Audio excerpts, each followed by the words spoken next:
When Aion 2 launched in Korea, it took the developers exactly 15 hours to go on an emergency live stream and apologize. Their stock dropped 15% and they mailed every single player a sorry gift. And what were they saying sorry for? Selling combat power straight out of the cash shop. The cardinal sin, pay to win. The number one question about Aion 2 right now isn't actually, is it going to be good or what class do I play? It's, is the game pay to win and is it going to eat my wallet? And today we're going to break it all down and look at all of the global announcements and see what the verdict is. I'm not going to hype this game into the ground, but I'm not going to condemn it either. We're going to give 5 specific things that decide whether Aion 2 respects your wallet or eats it. So we're going to base this as much on fact as possible. And some of these are things that I don't see a lot of people talking about even in Aion spaces, so I'm really interested to see what you guys say in the comments. For those of you that don't know me, my name is Eggie. I'm the eviest and most obnoxious squid in the sea. I'm a huge MMO junkie, and I've been playing them for over 15 years, and I also play MMOs on Twitch at least 4 nights a week around 11 a.m. EDT. Let's get into it. So the first thing we need to do is define pay to win. What the hell does that even mean? So there's 3 different types of pay-to-win tiers that I personally see in games, and I'm gonna break them down for you one by one. The first one is hard pay-to-win. So this is just buying raw combat power. You pay money to get more attack, more defense, and just win fights in whatever game you're playing. 2, there's pay to progress. This isn't buying power per se, but money makes the whole process faster. The free player gets there, but it takes them a lot longer. And the third type is cosmetic/convenience. So this is skins, mounts, bag space, and it's kind of like more of an annoyance and not really a win to have money. It's just nice. So keep those 3 in your head while we look through this, because Aion 2 does something at each level, and where your personal line for pay to win sits kind of decides your answer on whether it's for you or not. So let's hit all 3. Let's start in Korea. November 19th, 2025, the launch of Aion 2. In November, NCSoft ran a triple stack of paid microtransactions. Not 1, but 2 monthly subscriptions, each resetting every 28 days. Combined, people were paying somewhere around $40 a month just for full access. 2, there was a battle pass, which added a bunch of other goodies, however, did cost another $15 to $28. And 3, this is the killer, the cash shop was selling actual combat power, combat enhancement scrolls, soul binding items, straight up stat boosts you can buy with premium currency. And here's the thing, even Korean players who are used to a lot of monetization and microtransactions in games called it absolutely insane. The stock tanked 15% in 2 days. So the producer, Kim Namjoon, goes on an emergency stream and says the team was, and I direct quote, complacent and unthoughtful, and they pulled all of the power items. The business lead literally said, I have no excuse to offer you, but I am truly sorry. Oh, and despite all of that, the game still made around $70 million in 6 weeks. So financially, it's bulletproof, and reputationally, it's also very scared at the same time. Keep that tension in mind, because that really ties into the story of Global. Speaking of spending money on random shit, a quick word from our sponsor who makes this possible, and one of my favorite drink companies ever, Gamersubs. It's the energy I drink on stream and off stream. 0 sugar, very few calories, and no crash even if you're in hour 3 of a raid. And also 1 tub is about 100 servings, so unlike certain cash shops, it doesn't quietly eat your wallet. Grab a Gamersubs waifu cup as well if you're feral for hot girls like me, and use code SUCKEGG and the link in the description to get 10% off. It helps you and it helps the channel. Okay, let's do it. Whee! So if that's what happened in Korea, why are we even giving this MMO the time of day now that it's coming to global?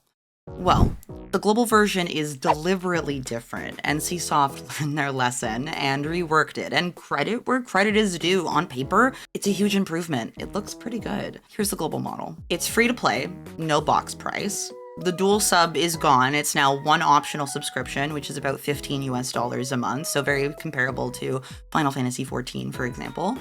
The cash shop is cosmetic only, so quote, pets, wings, and outfits are purely cosmetic and offer no direct combat benefit. There is a battle pass with a free track and a paid track, similar to what Where Winds Meet has. There's founders packs, cosmetics, plus 5-day early access, and something genuinely new.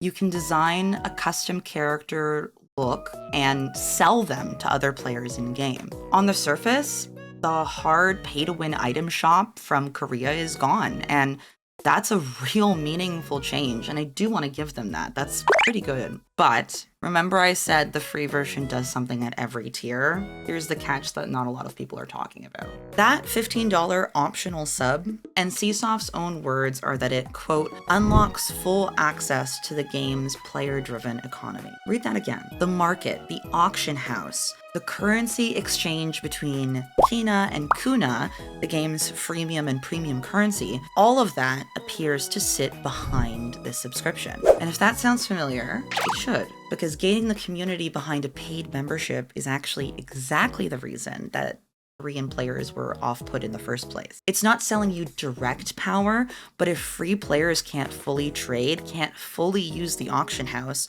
can't flip materials, gear up, etc., that is pay to progress wearing a cosmetics costume. Now, I am being honest here, NCSoft has not confirmed whether free players are fully locked out or just slowed down. We don't fully know yet, but this is the thing to watch on launch day. Not the skins, not the classes, or any of that stuff. The economy access. So when global drops, here's a little checklist you can go through. 1. Enchanting materials. Are enchanting and upgrade mats farmable in-game, or are they funneled behind the cash shop? Enchanting is one of the things that made Korean MMO players so annoyed about the pay-to-win, so this is something to watch. Number 2, is there a hard ceiling that free players can't cross, or is it just a time gap? A ceiling is pay-to-win. A delay is just annoying. There is a difference. 3.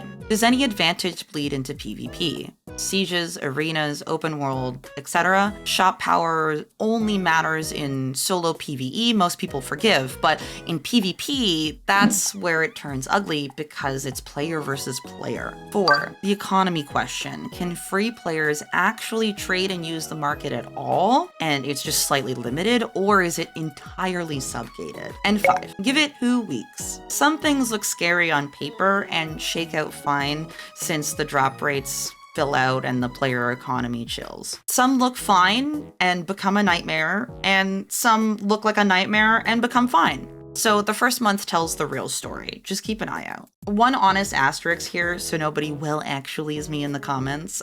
Wings and pets that you earn in-game do give stats.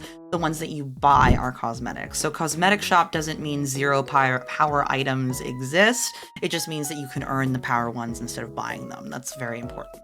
So, putting it all together, is Aion 2 pay to win? Based on the Korean version, it absolutely was. However, they have walked it back, and the global version is completely built to avoid repeating those mistakes. That being said though, it probably will not be the cleanest free-to-play game you've ever touched, and that $15 subscription economy gap is a really big yellow flag flying right now. If your mentality is that any paid advantage is a big skip from you, then wait a little bit and watch the community and see, based on player feedback, if they make any changes. If your view is, as long as I can realistically reach endgame for free, I'm in, then there's a real chance that Aion 2 clears that bar. Just keep that enchantment system in your peripheral vision and make sure they don't start charging for materials. And NCSoft did make this exact, quote, "it'll be fair" promise before Korea's launch, and did end up breaking it. However, they did correct it. So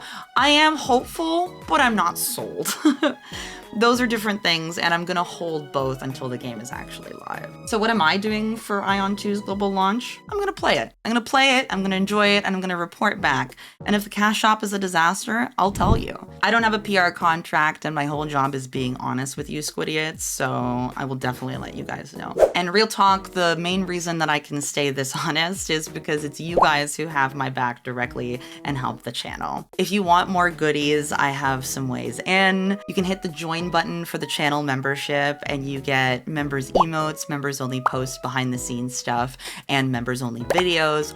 Or you can hang out on my Patreon for early access to my content, ad-free content, uncensored stuff, more unedited videos and footage, and a ton of other goodies. Either one keeps the channel PR free and funded by you instead of a bunch of sponsors telling me what to say. The links are below if you want to join. So if you want the launch day verdict the moment it happens, make sure to subscribe and like this video if you enjoyed it. It's free, unlike the market board access. And tell me in the comments, what's your personal line for pay to win? Is it any advantage you're out, or is it free to end game and I'm in? I genuinely want to know where you guys land on this because I think that the comment section is going to be split, so I'm really curious. I love you guys, stay hydrated, and don't let cash shops ruin your day. Mwah.